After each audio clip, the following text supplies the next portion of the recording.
All right.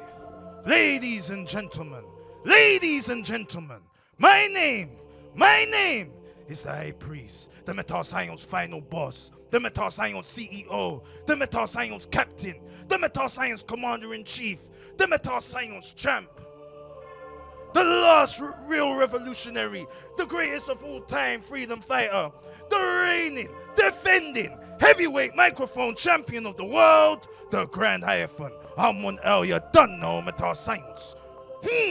And tonight, we have DIYALLA. How are you doing, Queen? Yeah, I'm all right, Queen. I think you need to speak more strong. Yeah, I can hear you. Try now.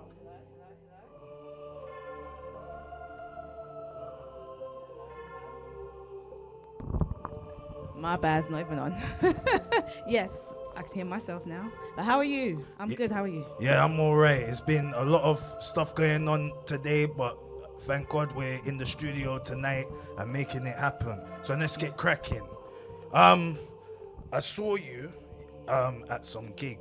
I think it was James's birthday's gig in Camden, London town. Yes. And like I was impressed with your voice and your stage presence, and obviously your divine goddess energy.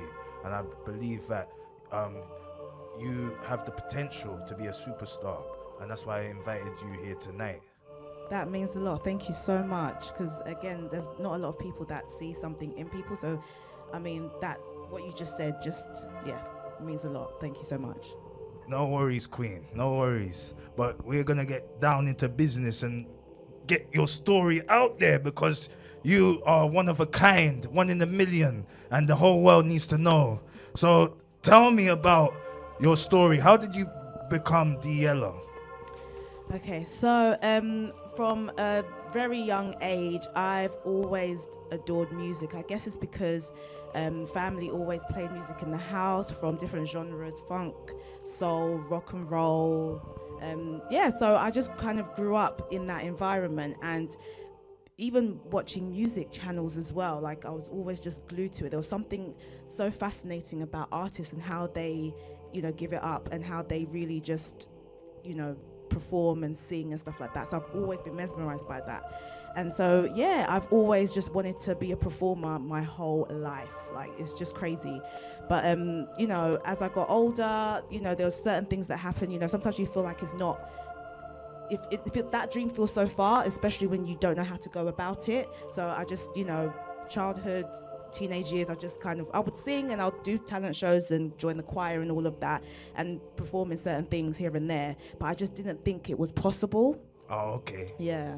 And then it got to a point where as I got into my 20s, I started thinking, you know what, maybe I could do this, but then I just didn't know how to, just go about navigate the and network, if you will. But but I still kept pushing, because that's what I love to do. I love to sing. It doesn't matter if I'm in my bathroom or anything like that. I'll just, sing.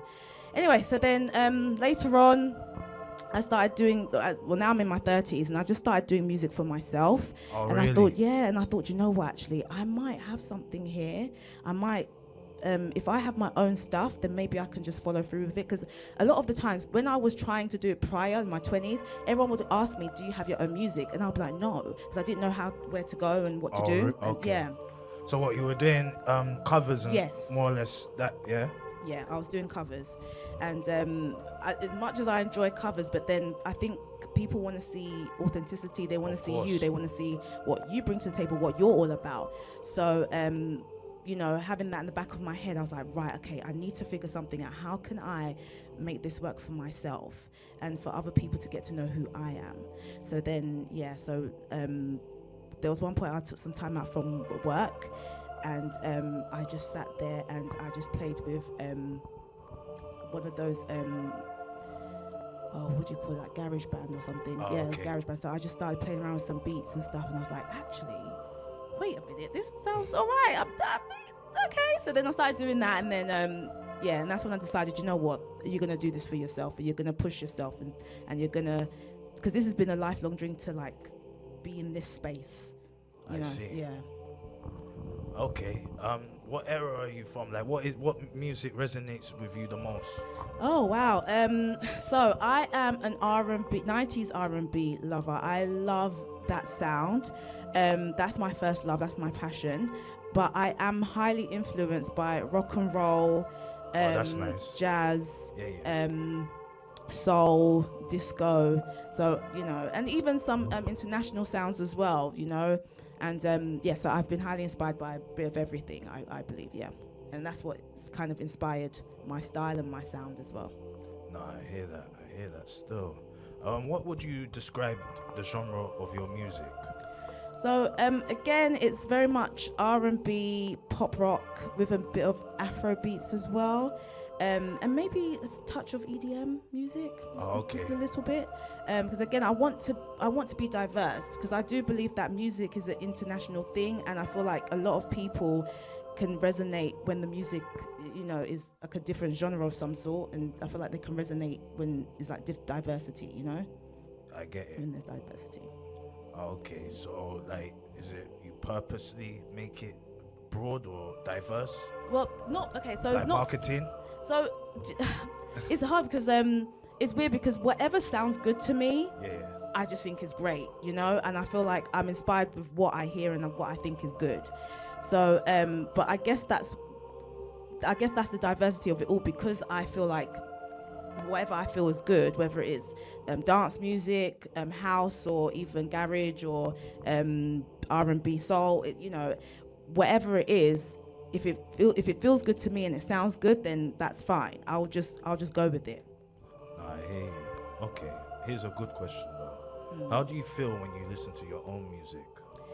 Oh wow. So it took some time, but now I'm here. I guess especially with what I'm doing now, I now feel confident in the music that I'm making. So I feel like it's true to myself. It's my own experiences, and I'm finding my own sound as well, because I feel like when I was doing covers, I used to always mimic the artist's sound and voice and stuff, but now I feel like I'm finding my own. No, I hear that. What emotions do you feel from hearing your music, your own music?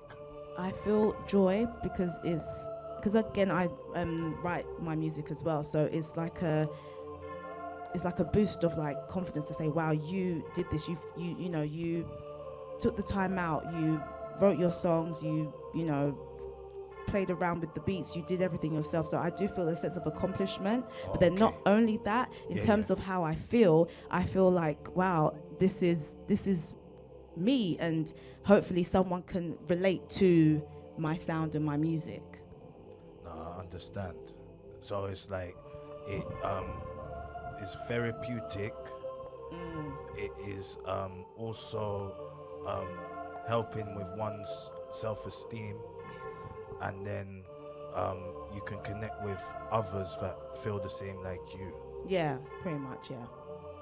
Oh, okay, that makes sense. All right. What does your name mean? So actually, my name is Doreen. Okay. But so hence the D, and then my surname's Yalla. All right. So I thought Doreen was a bit, it's nothing wrong, but I thought maybe Diyalla would be a bit more catchy. What I mean? Yeah. And I feel like it's more me as an artist. Okay, what does that represent, DIYALLA? Like, what is that brand identity? So I want to exude confidence, also just being yourself and being true to who you are. That's what I want the brand to be, and I want people to know that you can do anything you want to do. You can, if you put your mind to it, and just carry on. And I feel like I want to inspire younger people out there to just go for it. So I feel like my brand, I feel like I want it to be more of a confident type boosting thing. And how do you do that? How do you implement that? So it's just, again, it's through the music, it's through the lyrics. So I mean, if I'm writing a song, like most of my songs are, like I said, about my experience and stuff like that. So again, it's just to kind of like like I said, through personal experiences, I feel like it would be. Let me ask better question. Okay, no, fine. Yeah. Because we want to get to the source in it. What life experiences have you had that were forever life changing? Okay, interesting question. So, I'm not gonna sit here and act like I've had the worst or the toughest, but in terms of just battling with things for myself, like I'm not saying that I have mental things, but at the same time, because we don't judge here. yeah, no, that's great, that's fine. Yeah, for this radio station, in fact, High Priest just spoke to the boss. High Priest is obviously like to the boss. Yo, what does the Hub Live Radio represent? And the final boss said that the Hub Live Radio represents mental health. That's what we represent. So I'm like, okay, High Priest can work with that, car. We deal with spiritual counseling and spiritual consultation. You follow that? Yeah. So like, yeah. So right now, like, we're just raising it. You get me? Like, High Priest has been through a lot of stuff. You know what I mean? That's why we're here tonight, because it wasn't one day or one moment. It took like a lifetime to change oneself and or advance and upgrade oneself. But like what we said, it's all about you tonight, Queen. You get me? And we want to hear your story in terms of your life experiences. I believe the audience on Facebook, YouTube, and on the FM would like to hear. Yeah, no, so yeah, what you said is, because everyone goes through those challenges, and I think for me, it's also like, I was very conflicted with who I wanted to be, where I wanted to be in my life, and I felt like I just kept going with what other people was telling me, so I felt like I had a self conflicting moments, and so that's what, when I was speak about, like, in terms of mental, I wouldn't say mental health, but in terms of like just challenging certain thoughts in my head and trying to combat certain things with just being who I am. And sometimes I had things, anxiety, because I thought, I don't want to do this anymore. I don't want to put myself out there. And I really doubted myself, because it's crazy, because a lot of people say, oh yeah, you can sing, you can do this and blah, blah, blah. But I just had these inner thoughts. And so basically I felt like it was just my inner self. I was battling with my inner self, and I think that was one of the most challenging things that I've faced, because it's like you're your biggest critic, Okay, let's ask this question. I mean, anyway, we're High Priest in the building. Did you hear or observe any hidden thoughts or disagreeable thoughts? Sorry. If you don't mind to repeat it again, sorry. One more time. Did you witness, experience, or observe hidden or disagreeable thoughts that hindered your progress? Yeah, I mean, I believe it's me. It's always been me to doubt my progress and to doubt everything within me. And yes, okay, fair enough. I had a loving family and stuff like that. But again, when your parents don't see what you see or what you have or what you really? feel, yeah. So is it? What? So it was, like sometimes in the house, like there's conflict. Like we're on our journey, and our parents don't understand our journey. Yes. And like as a result, there's conflict. There's miscommunication. Was that something like that going so on? I would even tie it in with the hardship, and that's what I've kind of faced in my life. Just just mother disagreeing and not thinking that this is suitable for you. And again, being in part of an African household. Where are you from? Where are you from? Okay, so my parents are Nigerian, but I'm born and raised in London. But what part of Nigeria? You sound Yoruba. I can keep you guessing. A lot of people don't actually. Okay. Actually this is a good question. Are you Biafra or you're not Biafra? And I can Do you know what Biafra is? No, actually, no. Okay, then that means you're definitely not that part. Are you middle belt? No, I'm gonna just say it. Go Calabari.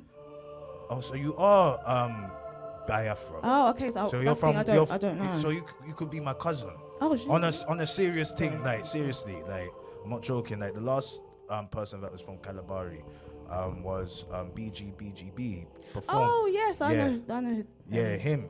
And he's from like River State. Yeah, pretty much. Yeah. Or Bomina. Oh wow. Okay. Because again, this is something that, don't get me wrong. Sometimes I feel, because I don't really know too much, but I do know, which is a shame. So I didn't really know too much about my mum's.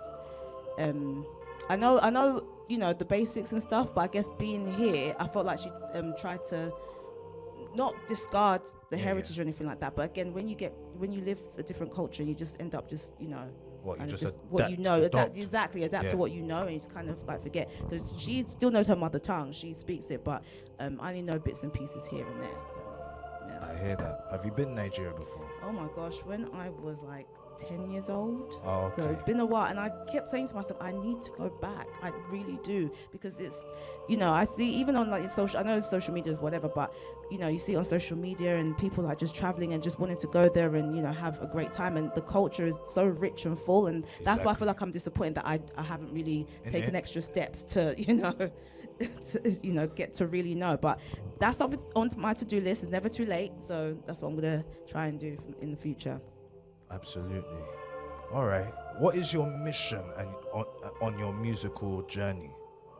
My mission is to try and engage with people and just basically just have, you know, just be relatable. And if there's someone who is out there who can hear my music and engage and feel like wow, like I like her sound, I like what she stands for, I like what she's, you know, what she's doing. I just wanna, if I can, you know, touch someone in a positive way and make them feel good about themselves, I feel like that's like my mission, to unite and to make people happy through my music. Okay. I mean, that sounds quite achievable. You know what I mean? Like, it's not like you're asking for fortune and fame and to be a legacy artist. You just literally just want to connect through vibration. Yeah, I do want to connect. So don't get me wrong. Yeah, the fame and all of that, that's a bonus. But it was a double-edged sword, to be honest. But I mean, I feel like, especially in this headspace that I'm in, I really feel like I want to inspire, because again, like, there's so many artists who have, you know, made me feel a certain way and have moved me through their music, and I just kind of want that same feeling for somebody else, you know, going forward with my own. All right. How does music make you feel? It just makes me, oh my gosh, so many emotions. Like, it's just absolutely crazy. From happy to sad to, you know, sometimes it can get you in a place where you're like, your anger comes out sometimes. You kind of you know, sometimes like you listen to a certain song or sound and it's like, actually, I'm not really that happy today, so I don't know, it's just different feeling. And again, because I dance as well, that's nice. Yeah, so I mean, if I hear a great beat and I'll just be, you know, dancing along, and it's also the rhythm as well and how it makes me feel when I move, because again, through dance you can express yourself, and then through the music it's like a combination of both. No, I understand. Okay. Who are your top 5 artists? Oh man, top 5. Okay, so Michael Jackson being number 1. Yeah. I adore that man. This is hard. Okay. Why do you adore Michael Jackson? Because there's just so much that some people don't know, that what he actually did for music and what he actually contributed and brought to the table. So it's not just his music, it's him as a person, what he stood for. Now, we understand there was some, you know, other things and, you know, alleged things about him, but I mean, when you really dig deep and find out what he stood for, it will blow your mind. Like, he wasn't perfect, but he stood for something. Nah, I hear you. Okay, who's your next artist? Okay, so I'm gonna pick Miss Mariah Carey, because growing up she was my Beyonce at the time. Oh really? Yeah, like in terms of singing and just beauty, elegance, and, you know, before I knew she threw shade here and there, but I mean, in terms of just her and her style and how she even came about, because even her story is quite touching as well, and just knowing that she really overcame some things and she used her voice and she really did her thing, and I adore it. And again, music, visuals, just the way the riffs and runs that she does, like, it's just art, and her songwriting is impeccable as well. So that's something about Mariah Carey that no one really knows about. Like, she actually writes most of her songs, like the first albums as well. Like, I watched a documentary about her and she's like, I used to write my own songs, and even I forgot his name. Is it Tommy Mottola? Yeah, Tony Mottola was impressed. The hunger and the eloquency of my lyrics and stuff like that. That's how she was getting on. But yeah, she's like top tier, top flight musician or singer. Yeah. You know what I mean? Like proper. Who else? Okay. I want to say Janet Jackson because again, I was obsessed with her even before I became obsessed with Michael. Really? It was Janet because again, female. Someone I can, again, relatable and just the dancing. Although she's not like the strongest vocalist. Exactly. But in terms of her engagement and the way she just... She's a performer. Yeah, exactly. Yeah, entertainer. And her work ethic was, again, top tier, and she was dedicated to what she believed in and what she did. So she is, again, top five, one of top five. Moving on. Who else? There's Whitney Houston as well. I feel like I'm naming mainly women because again, growing up, it was mainly the women singers I was really drawn to. But yeah, Whitney Houston, I think it was the first song, because I was born in 89. So, I mean, the first song that I probably would have heard was I Will Always Love You, because again, that was, although that came out in the 90s, I was able to, So, so as soon as I saw that lady sitting in the chair and she's just belting out those vocals, I was like, wow, who is she? She is amazing. And again, her vocal capability is just beyond. She can literally, she's so effortless. I see. Yeah, and it just comes natural, like it's God's gift, you can tell that she was just, and I know she grew up in the church, she sang in the church and all of that, but again, it was just a natural, just wow, the voice, Whitney, the voice Houston. So yeah, okay, so how many is that? One more. Oh, it's hard because anyway, there's so many, but again, I'm gonna say Beyonce. Okay. I'm gonna say Beyonce. What's good about Beyonce? What's good about Beyonce? Again, it's the determination, the drive, the work ethic, and fair enough. I've heard from other people they're not really a fan and stuff like that because sometimes her voice is not for everyone, and really? I can kind of see it, but at the same time, for me, I adore her voice. I think it's strong, it's powerful. And even when she was in Destiny's Child, her voice, fair enough, she used that, in the 90s, you used to do like riffs and runs, and it was a lot of riffs and runs. So when I listened back to her older album, or Destiny's Child albums, you could just hear it. And it's like, okay. But then as she transitioned, her voice just became, it just sounds different now and more mature. And I just love that, and I just think because of her practice and her willingness to be better, and so I guess it's the dedication. I just love that. And she's just able to. She is okay. So I will say this. So when I was younger, I used to always wish that I could like perform at a Beyonce level, but this is before knowing Beyonce. And then when I saw Beyonce doing that, I was like, wow, she is exactly what I would want to be. Just the singing, live, choreography, everything like that. And so, again, a great inspiration because of what she's put on the table and what she's done for music.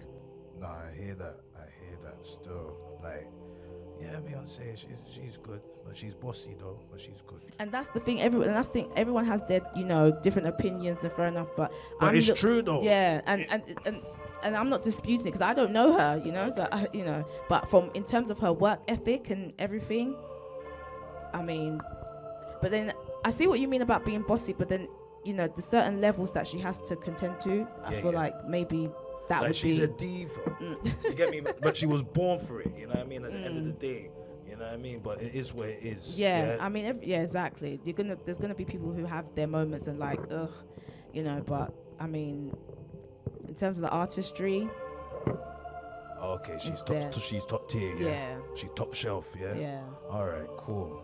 What about why should I be a fan of you? I think you should be. That's a good question. I think you should be a fan of me because I am very engaging. I like to express myself in a way that hopefully people can understand, and I just like to have fun, and I just like to, and I just want that the fun and the engagement to kind of like transcend through my music, and I think that's probably why you should be a fan and why you should engage. Okay, that's very profound in your delivery, and obviously people would admire that. You get me, and feel your energy. So yeah, I believe you should be a fan of DIYALLA. You get me, because again, she's bringing this goddess energy, and her music is so sweet, and yeah, she's very entertaining, and she knows her stuff. You get me? She's here, for positive vibrations. Wouldn't you agree? Yes, that's what I'm here for. And I just want to say again, thank you so much for inviting me, because this is an experience that, I'll always remember. And yeah, so I'm enjoying this. Oh, that's good. What are the struggles of being an artist? Oh, wow. Okay, so the struggles, my struggles anyway, has been, especially at the beginning, just not knowing where to go and who to go to and how to navigate, where to go with my music and things like that. So, and again, like sometimes funding can also be an issue as well. That's a big struggle. Yeah. And, so again, it's like having that work balance as well. And you're trying to figure out, okay, I need to invest in this, I need to do that. But, so it's just, that's the part where I feel like is, a struggle. And like I said, but I feel like now I've got a handle on the networking, and I feel like that's, if I just keep going the way that I'm going, I'll be fine. But that can hinder someone if they don't know who to really turn to. I hear that. What advice would you give for indie artists or upcoming artists? I would say keep going, don't ever stop, because as I mentioned earlier, I'm 36 years old, and to some people that would probably be like, you know what, you've had your time, let's forget it. Like, you should concentrate on other things, and it just might be a silly pipe dream or something. But I'm someone who from a young age, I've loved music so much, and I just don't see myself without it, and I don't see myself not doing it. And I would be a fool to listen to other people and just kind of give up. And if you give up, you only have yourself to blame, and you don't want to walk around with regrets in your life. So I would say anybody who's wants to try, just keep going, pray about it, and if it's the right thing for you to do, just keep going and just do it. Just don't stop. Believe in yourself. That's what I would say to an upcoming artist. And I know it's going to be difficult, but you gotta try. No, that's a great answer for all the upcoming and indie artists out there. DIYALLA's giving you like that true divine wisdom and knowledge to help you on your journey. Okay, like what's the scene, the London scene, like in terms of music for you? You get me? Like, how do you network? How do you promote yourself? So I go to a lot of like open mics and gigs. What ones though? So there's a couple like in terms of like, okay, I'll give you the best way to explain it. There's like white people open mics, and then there's black people open mics. You get me? Which ones do you go to? Black people open mics. What? Just only? Not only, but I've but it's only because I've been to more black, black. But I have been to some whites, yeah. And again, the diversity, within, you get a bit of everything. But I feel like it's more of the black people open mics I've been to, and it's not because I'm looking to seek that, but at the same time, being a black woman, I do want to support black people. That's why I would probably even want to go there more. So yeah. But other than that, no difference. I mean, having to go around and just perform in general doesn't matter whether it's white people, black people. For me, exactly. I'm good. But again, I do believe in supporting, the black people and their stuff. Oh, okay. Yeah. So you go to open mics like as a form of promotion. Yeah. Yeah. And what is the objective when you go to those open mics? The objective is to network and see like-minded people, and also just kind of, just engage and see where everybody's head's at, and hear the different sounds, and, just kind of like, maybe you have an artist who does Afro beats, and, like, again, I do a bit of Afro beats myself. So, you could just kind of like, just exchange and kind of, exchange knowledge and stuff like that. So that's what I kind of not even kind of, that's what I go there for, to engage and see who else is out there and who I can work with and who's gonna give me some advice and some wisdom, you know, and let them share their story with me. Oh, okay. So it's more like community. Yeah. Instead of promotion. Yeah. But then also promotion as well, because again, I do want to put myself out there. I do want to have people know who I am as well. But then within that, it's also the community. I feel like the community thing comes with it as well. Oh, okay. Yeah. I hear you. Are you a DIY artist? Do it yourself? Yeah. Yes, I am a DIY artist. And explain that.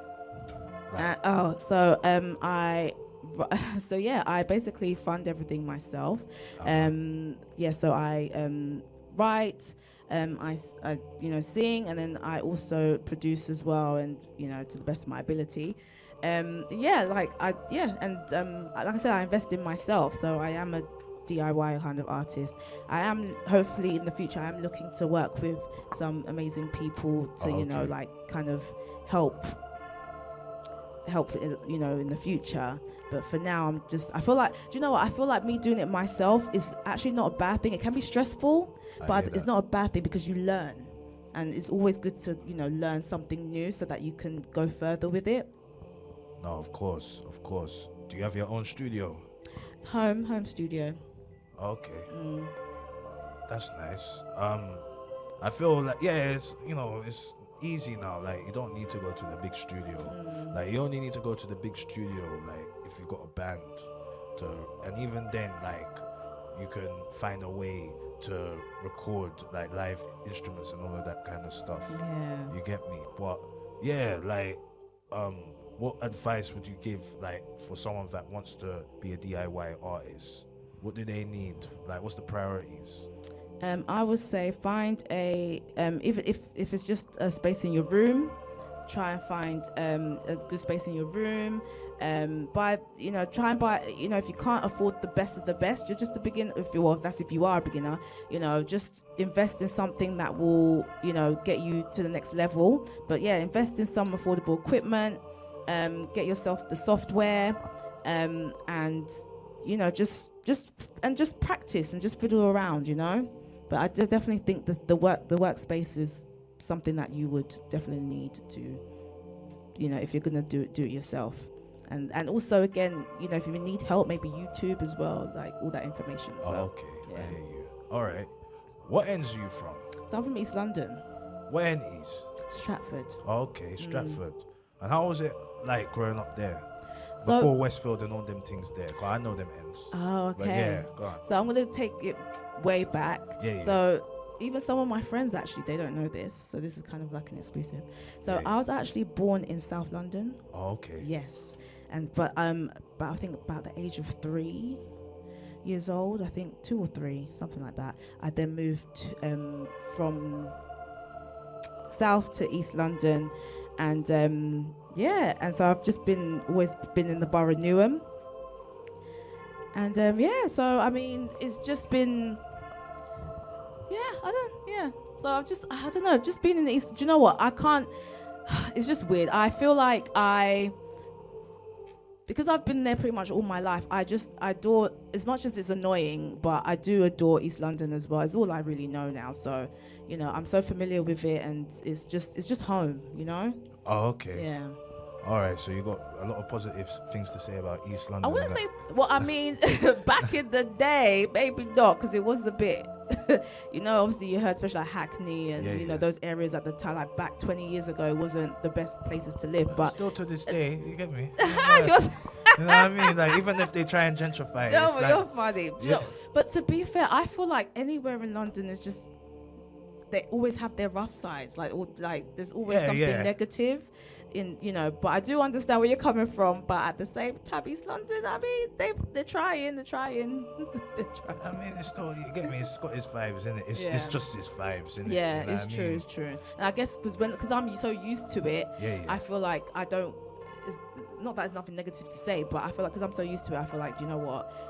I can't hear anything else. But I hear that. I hear that still. Okay. What about like your education? Okay, so Because I know you're Nigerian, so you must be loaded with education. so yeah, so primary school, all of that, and then I went to St Angela's. Don't know if you've heard of St Angela's Convent School. Okay, so that's in Forest Gate in East London. Oh, okay. And it's an all-girls school. I hear that. I met some amazing people. Some friends that I actually still talk to this day. So it's been like over 20 years. Yeah, of friendship. So that's amazing. And again, sometimes you do fall out when you're that age. You know, your friendship's quite fickle. Yeah. So you don't really, keep those friends, and you're also finding who you are and who those friends are as well, and who you want around you. But like I said, the great thing is that I got to meet some friends who, stuck by me, and I stuck by them, and we've graduated to we've just kept in touch, and I think that's a great thing to have. And but then besides friends, in terms of the education, personally, St Angela's was one. Well, not even personally, it was one of the good schools in that area at the time. I don't know about now, because it's been years. But I mean, and I learned so much, and just even if it's just life stuff. I know they don't really teach you life things in school. It's mainly the academic and things like that. But there was I learned some life things. Some. Yeah, okay, you had life experiences. Yeah, life experiences, and even through when teachers would talk, they actually, and I feel like they kind of try to set you up in terms of how to go up and approach your life in the future. So even if, again, being a convent school, uniform, all of that, being strict. So again, let's say... So it's a Roman Catholic school, right? Yeah, Catholic. And it's basically a school to produce nuns. Yeah, it was a nuns-based school. But again, going back to even uniform presentation, stuff like that, and again modest, and then in the real, when you leave that, when you go to a job interview, you learn how to dress, present yourself, wear uniform or a suit or whatever else, and it's just little things like that. But it was a good school. I enjoyed myself. I learned a lot, but academically and life experiences as well. So it was a fun time. But then as the years went on, it was a bit like, okay. Well, I think I got to year 10. I was like, you know what? It's not that I wanted to grow up so fast, but it was like, okay, what is beyond? I'm kind of over school now. It's the same thing day in day, that whole thing. But what? So did you go to college or? Yeah, I did go to college. Yeah, I actually went to the sixth form. Oh, okay. Yeah, so that was for 2 years. And again, because again, it was so I went to the all girls school, and then the sixth form was joined with St Bonaventure, which was down the road. So it was an all boys school down the road, and then the sixth form was joined. So what was that experience? That experience was, oh my gosh, it was funny. Just to meet some characters. Oh my goodness, I knew of the boys not personally at the time, being in the girls' school, but when they came to this, when I got to the sixth form, it was like putting name to face. I always hear about so and so and this person and that boy and whatever, and then to kind of put name to face was oh, so you're so and so, you're this person. So it's a bit dramatic. And again, being in the girls' school, you're not really exposed to, although they were down the road, you're not really exposed to the boys. So again, some girls got a little too, maybe me included. Too As excited? well. Yeah, a lot of hormones and that. Basically, yeah. Maybe me as well. Just a little bit. Got a bit sidetracked, but you just end up talking. Yeah, because again, you just end up talking, and just because again, males think so differently to females. So So I mean, it's just that interaction was okay, this is new, Oh, for real. Yeah. So because I went to a mixed school, innit? So all the hormones were kicking in all over the place. You know what I mean? With the boys and the girls. You get me? But it's different with you because it's you went primary school. Mm-hmm. Yeah. Which, funny enough, that was mixed. But again, you're young. You're not thinking about certain things, Exactly. You haven't developed like that yet. Mm. But then when you get into secondary school, that's again the hormones are kicking in. You know what I mean? You're just going through puberty and all these madness is happening at that time, innit, of one's life. You know what I mean? But then when you get to college, you think you're grown. Oh. You think you're grown, especially when you did good in your GCSEs, and then you now do A level, and then you realize the GCSEs were just like child's play. Yeah. You know what I mean? So like, yeah, like I get it, like in terms of the journey and college or sixth form and the transition from like being in a girls' school to be groomed to be a nun. Because that's what it's about. You know what I mean? Like they're grooming you to be a nun, and then now you go into an environment where there's guys and like all of them ethics go out the window. You get me? But you're telling me a lot about education. I really want to know like the main event, the box office education, like university and that. What did you go uni? So no, really? I didn't As go to. you are African. So so I did go because my mum wanted me to go, and so exactly, so this is what I was talking about earlier about the now we can relate. Yeah. So she wanted me to study nursing. Oh really? So and yeah. No, I get it. Yeah. Look. And it's nothing wrong because one of my good friends, she's a pediatric nurse, and she's when I tell you the dedication, the hard work that you have to go through, and to be honest, to be able to save someone's life, like that's just, you gotta give it to them. Like you gotta give them a round of applause, So there's nothing wrong with it. It's just for me, because of this, I knew what I wanted to do. I didn't feel like it was for me, but then to please her, I just kind of went along with it. And so then I ended up going to City University, and then this sounds so silly, I'm so bad, but I remember there's one lecture, I was just, because I've got quite a few tattoos. So we're going to ask that in a minute, but go on. Okay, so I just remember just sitting there thinking, I kind of want another tattoo. Mind you, the lecturer's just, going on and on. Wonder if a tattoo, blah, blah, blah. And then I just thought, you know what? After this lecture, I'm gonna get myself a tattoo. I ain't coming back. Like I just not bothered. So I just went. So again, because when I'm not engaged in something, I won't focus on it. And I didn't focus on nursing, although there was some amazing experiences, and I learned, so much, even from down to even washing your hands, how to wash your hands and stuff like that. It's little things. But again, the education, and there's the biology of the body as well. Like those are things that you have to know about. Of course. So again, it was all a good experience, and I learned a lot. But then again, I just disengaged because it wasn't for me. And I always believe when something's not for you, you're not going to put your heart and soul into something. You're just going to disconnect. And that's what happened with me, unfortunately, when it came to that. But so then that did cause a lot of conflict, because my mum, even sometimes even she thinks like you could have been this, and sometimes it's like that's not what I don't know what my future holds, but what I do know is that I don't want to go down this path where I'm not happy, because this is my life, and I want to be able to, utilize and do what I need to do in order to make myself happy. I hear that, Queen. I'll ask this question. When and how did you know thyself? When did I know thyself? As yes. in, when did I not coming of age, but like.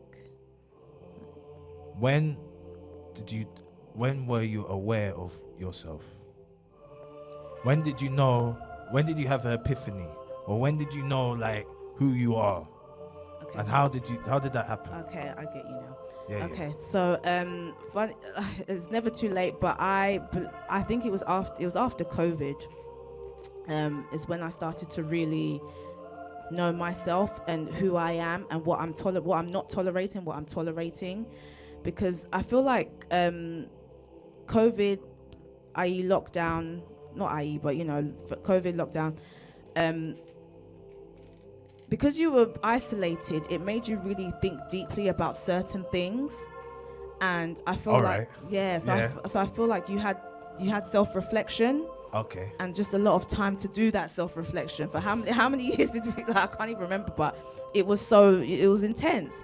And so I just sat down with myself and started challenging myself and asking myself questions. What do I want to do when this is all said and done? What are you gonna do with yourself? And it's not even just with my future. Even my confidence, wasn't there. So how am I gonna boost myself up? How am I gonna be confident enough to show who I am in a positive way, in a positive light?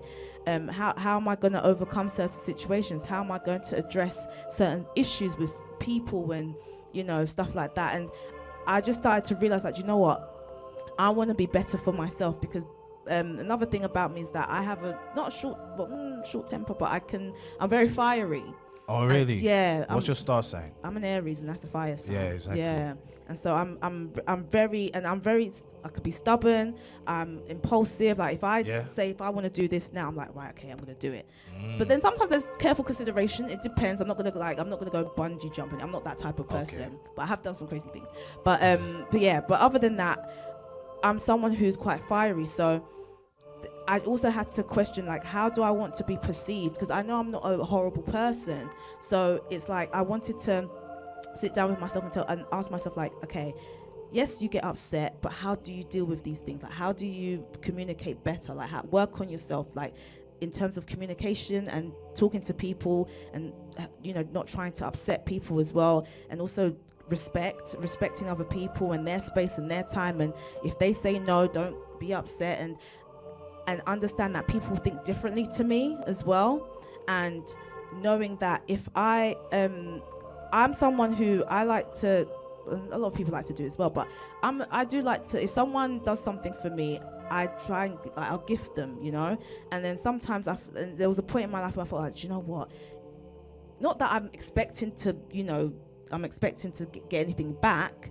but at the same time, sometimes you do want people to acknowledge and, like, just acknowledge what you've done for them or whatever. And I felt like I weren't getting that from certain people. But then I had to say to myself, do you know what? Maybe they're just showing me a different way of, like, how they care about me. And the way I do things is not going to be the way they do things. I see. So it's just me so I sat again. That was another epiphany to, like, I need to understand that not everyone's like me, and people give in different ways. And that's like, that was again another thing I had to really just try and, like, put into my mind and wake up and, like, okay, you can't just be thinking, okay, this is just because I do it, that's how they need to do it. And, and it just was a wake up call. Like, I feel like I just needed to be better in certain things and make changes for myself. Oh, I see. Yeah. And after all those experiences, do you feel you're on the right path? I'm hopefully I feel like I'm on the right path, but again, no one's perfect. We're always gonna go off path, and hiccups and stuff like that. But I do feel in terms of me it's because there've been so many experiences where the old me probably would have shouted back, would have done something back, just be like, but I'm learning to pick my battles accordingly as well. So because you can't, you just don't know what people are capable of as well. Really? So so you just got to be mindful as well. Like I said, pick your battles. Yeah, that's why I laughed. You know what I mean? Do you suffer from anxiety? Yeah, I didn't think I did, but then I feel like I've always suffered, but I just never knew what it was. And I've never made a big deal out of it because I've always been able to overcome. I see. But I think, again, as I got older, and then also COVID, lockdown, all of that, it started to, and then especially like this day and age where everyone's now looking into mental health and really, doing some research about it and really supporting. I feel like then I kind of clocked, like, oh wait, hold on, I actually might have anxiety. I see. But yeah, something. It's not that It's not nothing that I'm not saying that I like is terrible anxiety. No, but I do kind of. I do get it now and again. Yeah. Okay. Do you have social anxiety? No, I wouldn't say I have social anxiety. I'm just more introvert when I don't know. Yeah. So you're good with people. Yeah. But it's you that have problems sometimes. Yes. Yeah. It's like an internal thing. Yeah. Because sometimes, like, if even like at work, let's say for example, just a small meeting or something, or presentation, or I just tend to like battle with myself. Oh, you're gonna mess up. You're not gonna do well. You're not gonna do this. And I start feeling this. Oh, you do have them hidden thoughts and disagreeable thoughts. Yeah. And then, well, you just gotta look at yourself as a magnet. Yeah. You get me. You attract the positive thoughts and repel the negative thoughts. That's what it is. No, it's true. And I'm again just learning. I'm learning that, and like you said, the more you think positive, the more positive things attract you, and you're able to overcome it. So it's just, yeah, it's just hard, but you just have to try, you know. Because again, another thing that I try and think of, there's someone out there going through much worse than me. No, of course. So, you know, just try and overcome and don't get me wrong, it's not to belittle your problems or anything like that, or even my problems, but, you know, there's someone out there, and, you know, the things that I've seen, heard, and stuff, it's just, you think, do you know what? I mean, look, you got like Jesus Christ. You know what I mean? That's the best example in this day and age. You think, oh, I've been going through trouble, and I'm in a situation, blah, blah, blah. But then when you hear about Jesus Christ's story, then you're like, oh, my problems It's are mine, exactly. It's like a rice, like a grain of rice, you know? So yeah, and plus I do believe that God doesn't put things in your path that you cannot handle. Of course. So that's why I try and grasp every moment and just overcome it, because like you said, Jesus died for our sins, and overcome such, that was a millennia ago. Yeah. All right, here's a fun question. What do you swallow? As in my food? Yes. No, as in Niger style. Like, do you chop swallow? What does Oh, you're really not about the culture. Wow. I was about to say a naughty word, but wow. No, I'm disappointed. Oh my gosh. Yeah, I'm really disappointed. But I said earlier, I'm disappointed in myself for not. No, I already said that. I beat you to it. All right. Let me break it down. Do you eat fufu? Oh my goodness. Okay, I had an inkling, but I thought so, because that did come to my mind. Do you know what? I haven't had fufu in so long, to be honest. So okay, I'm very, very. But my mum makes it all the time. I'm more of a rice person. Oh, okay. Oh, you don't. But if I was to eat it, I am a chop swallow, I believe. What, you eat with your hands, or you? Yes, I eat with my hands. I feel like there's no other way to eat it personally. If you're going out, then. But even now, I don't feel like there's any other way to eat it. Like that's just some European way. What, the hand? No. The eating it with knife and fork. Yeah, or cutlery. I feel like there's no other way to eat it but with your hand. Exactly. It's meant. Any African food is to eat with your hands. Yeah, even Ethiopian. Yeah. That's how. And plus, even there's certain, even not even just African, there's other cultural, you know, Asians as well. You know. But if you put it like that, like I said, I don't see any, like, that's how I grew up, eating it with my hands. Yeah. So I get it chopped. Scoop. What is your favorite soup? Or okra soup. Oh, okay. That's my favorite one. Yeah. Why you like that one? Because there's just something about the okra, and then I just love, because I know obviously most soups has that kind of like, there's just sticky, but there's just something about the okra, and then I don't know. But okra is sticky. How they do it? Yeah, it's sticky, but I mean, there's just something about, I don't know, like compared to egusi, and you know, I feel like that one is my favorite. And plus, my mom made it more growing up as well, so I feel like I came accustomed to it. Yeah. I hear that. My one is egusi soup. I like that one. Sometimes I like them all, you get me, but it's like how it's done and who's cooking it as well. Like usually it's either mama or that auntie that, you know, that is catering, that can cook, that make it taste nice. You get me? Yeah. But I like any of the soups, but preferably egusi and maybe the okra. Usually I eat the okra with the obono. Like mixed together. You know what I mean? Like to make it more thick or thick. I see what you mean. Yeah. You know what I mean? But okay. I think got there in the end. Yeah, we did. Let's take a little break. Yeah, and then we'll be back shortly. All right. And welcome back to the Metascience Ministries Reasoning and Fellowship Radio Show via the hubliveradio.com and also 105.2 FM and YouTube as well. AMUN L. Check out the page or the channel, and you can see High Priest AMUN L every Monday from 7 p.m. on the Hub Live Radio. You done know, Metascience. And also we got a special guest in the building. We got DIYALLA, and she's so amazing. Like her personality, her story, and what her mission is for music and that. And we want to know more about you. like you mentioned about tattoos and that, and I can see you got a couple of tattoos on Yeah. your hand. Yeah. Like, how many tattoos have you got, and where are they as well? Okay. I think the audience would like to know. Okay, so I have, I think all in all, oh man, I've lost count, but I think it's like 20. 20? Yeah, 22. Really? About that. And you come from an African family? Oh, and that? my mum does not like it. She does not. She does not like it at all. But you know, it got to the point where she was thinking, she's gonna do what she's gonna do. She's gonna just leave her. There's only so much she can do with her body. And as I got older, she's like, you know, she's a grown woman now, whatever. But when I was younger, oh no, I used to just come, because my first one was this one here. Yeah, it's just my name, and then I got a pattern, and so I used to just hide it. And then as time went on,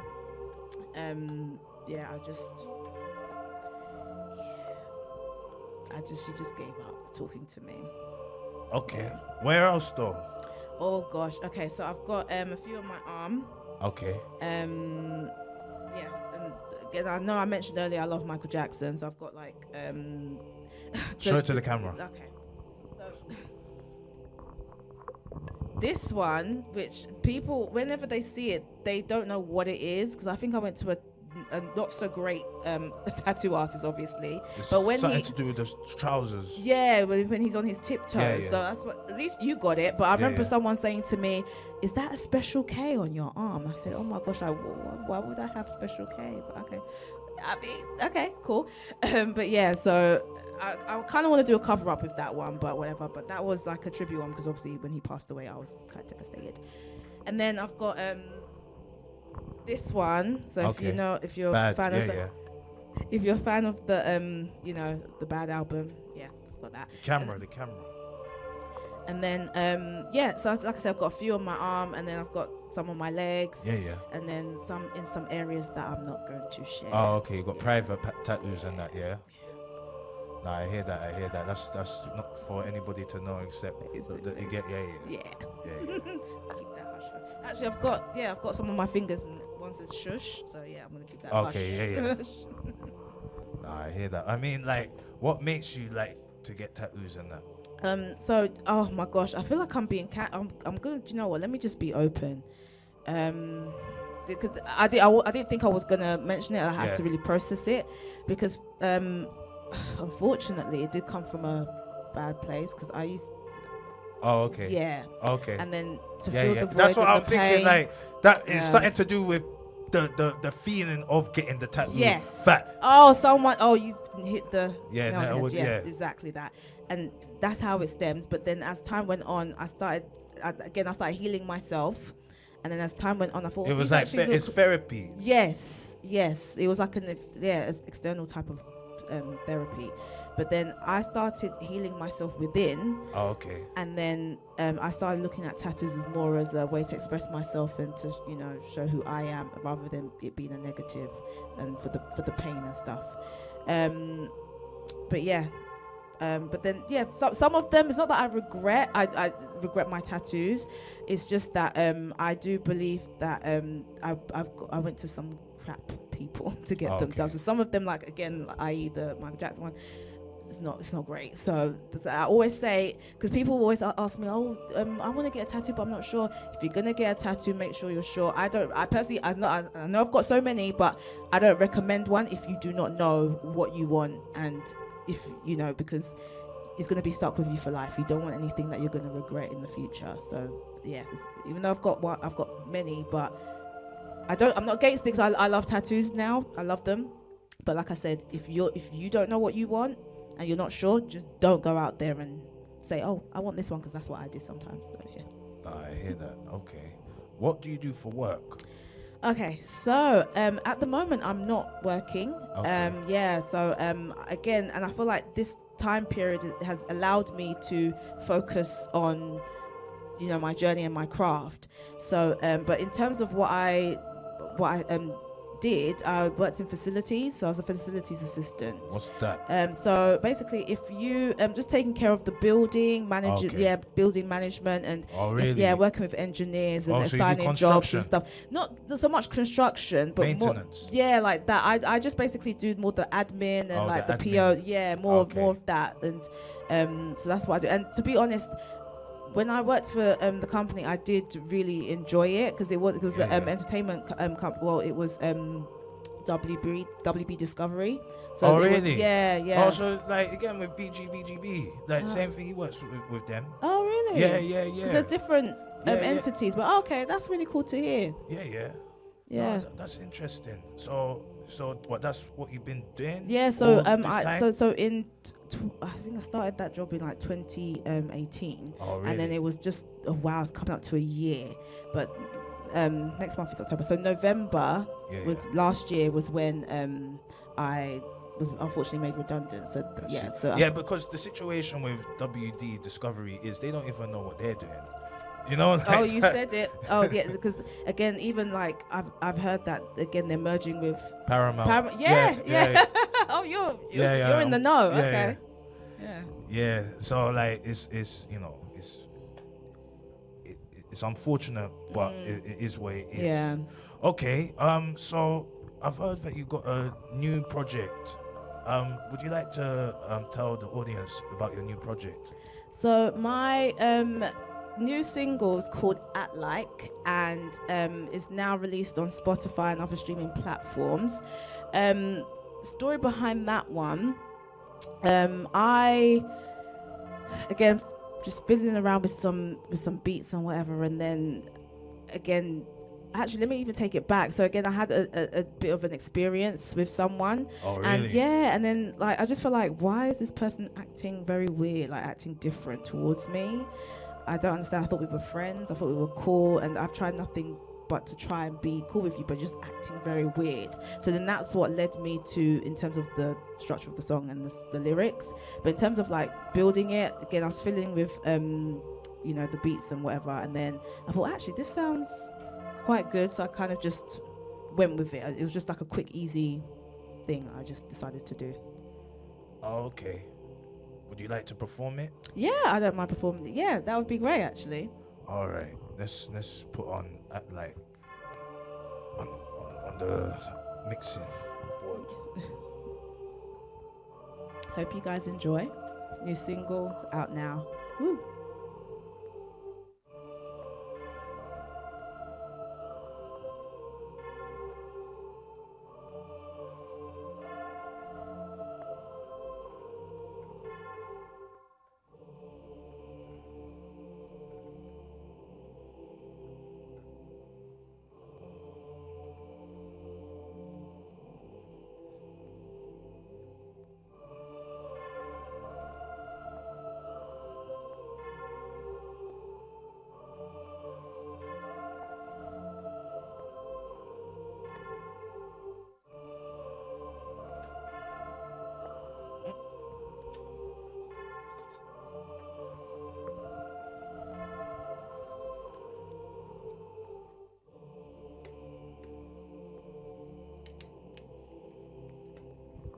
Actually, can I add as well that Yeah, go on. yeah, so even when I did this song, I actually did this I thought this song would be appropriate for DJ AG, because I went to his platform and performed this song. So I thought this would be a kind of like a catchy vibe for the people. So yeah, I've also performed this on DJ AG's platform as well, which was a good experience.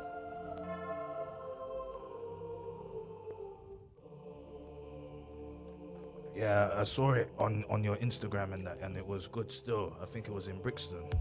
Oh, that one was King's Cross.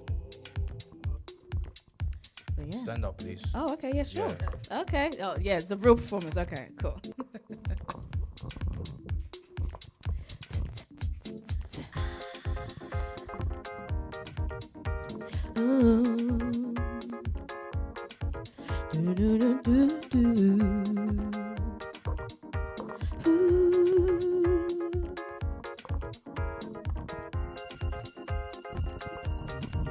Hey, hey.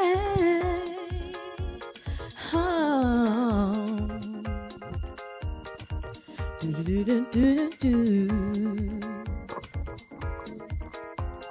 How you gonna act like I was nobody to you? You do the things you do, yet somehow I end up a fool. How you gonna act like I was nobody to you? Nobody to you.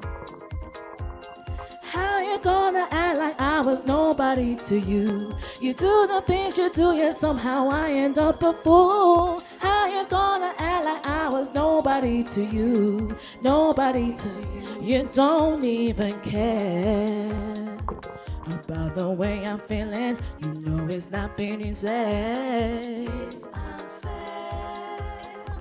How can you treat me this way and still think it's okay? What am I to do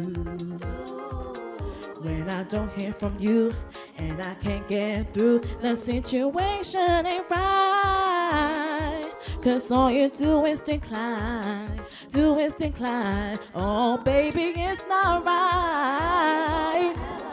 Nobody to you. You do the things you do, yet somehow I end up a fool. Act like I was nobody to you, nobody to you. How you gonna act like I was nobody to you? You do the things you do, and somehow I end up a fool. How you gonna act like I was nobody to you? Nobody to you. You. Thank you very much. That was Act Like, is on streaming platforms, especially Spotify. But yeah, no, thank you very much. Performing it in the intimate settings, very nice. Yeah, of course. Well, we've got a couple of minutes left. What is your upcoming projects and gigs for the rest of the year? Okay, so I'm working on some new music. I definitely want to have a project out, like a whole body of work out next year. I'm not sure when, but I definitely want to, because I am working. What, on like a an few album things. or Yes, EP? an album. I want to do an album. Okay, Yeah, big big, thing, yeah. I feel like I'm ready to really, dig deep and really try and put my all into an album. So I want to do that. So yeah, I'm just working on a few things. But yeah, in terms of upcoming performances, I may have some in the coming up, winter time and stuff. I might have a few coming. Haven't been confirmed, but look out anyway. I'll keep you posted on my Instagram and my socials. And yeah, so that's in terms of that for now. Yes, I would say that's it for now. Nah, I hear that. Yeah. And where can we find you? So I'm on Instagram. That's where I, post, do the main bulk of my posting and stuff like that. And then I'm on TikTok as well, YouTube. I have a few others, but again, that'll be updated. But mainly Instagram, TikTok, and YouTube. And even, actually, I didn't even mention, oh my goodness. Okay, so I do have some music on SoundCloud. This was like a demo EP. Yeah. So I have a few songs on this. If you want to just check it out, that'd be great. But yes, and that the link's all in my in the bio in my Instagram to YouTube and other things. But yeah, so that's DIYALLA1. All right. DIYALLA. All right. 1. So you heard that, my kings and queens and gods and goddesses. DIYALLA1 on TikTok and Instagram. Make sure you go and follow her. She's got strong goddess energy. She's vibrating the studio right now. And yeah, her soul is lovely. You get me? Thank you very much. Yeah, so unfortunately, we've come to an end on the Metascience Ministries Reasoning and Fellowship radio show. Tune in next week from 7 p.m. and make sure you have a good night, because High Priest Someone L loves you. And goodbye, everybody. Take care. One love. You're done now, Metascience. Let's go.